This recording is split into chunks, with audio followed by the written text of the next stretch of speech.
বিসিবিতে তখনও চলছিল জরুরি বৈঠক, পরিচালকদের পদত্যাগের মিছিল। এর মাঝেই ঢাকার আরেক প্রান্তে শিষ্য তাসকিন আহমেদ এবং মুশফিকুর রহিমের আমন্ত্রণে হাজির বাংলাদেশ জাতীয় ক্রিকেট দলের ম্যানেজার নাফিস ইকবাল এবং head coach Phil Simmons.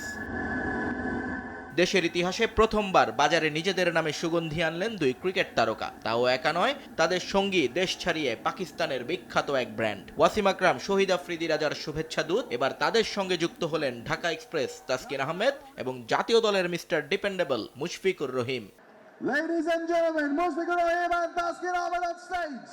Bangladesh দলের স্পিন বোলিং কোচ, পাকিস্তানের কিংবদন্তি লেগ স্পিনার মুস্তাক আহমেদের পরামর্শ এবং উদ্যোগেই এই কার্যক্রমের সঙ্গে যোগ দিয়েছেন দুই ক্রিকেটার। তাই মুস্তাক আহমেদের প্রতি কৃতজ্ঞতা ঝরল তাদের কণ্ঠে। গতি তারকার পারফিউমের নাম স্ট্রাইক, আর মুশফিকের উইকেট কিপিং গ্লোভসের আদলে প্যাকেজিং হওয়া পারফিউমের নাম MR15, যা মুশির জার্সি নাম্বার।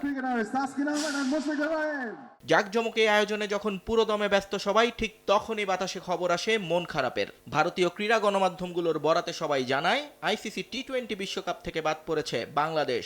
টাইগারদের জায়গায় নেওয়া হয়েছে স্কটল্যান্ডকে। তবে তখনও আইসিসির প্রেস রিলিজ না আসায় শেষ আশাটুকু বাঁচিয়ে রেখেছিলেন সমর্থকরা। কিন্তু কয়েক মুহূর্ত পরেই অন্ধকার হয়ে যায় সবার মুখ। আলো ঝলমল অনুষ্ঠানেও তখন মন খারাপের সুর। মাইক্রোফোন হাতে সমর্থকদের সঙ্গে কথা বলার এক পর্যায়ে বিশ্বকাপ নিয়েও তাই মন্তব্য করলেন তাসকিন, জানালেন নিজের মন খারাপের কথা। অ্যাজ এ প্লেয়ার হিসেবে কখনো বিশ্বকাপ যদি না হয় আমরা অবশ্যই দুঃখ পাবো, but at the same time আমাদের গার্জিয়ান, আমাদের গভর্নমেন্ট এবং ক্রিকেট বোর্ড, তারা আমাদের সেফটি সিকিউরিটি নিয়ে সবকিছু তারাই চিন্তা করেন বেশি।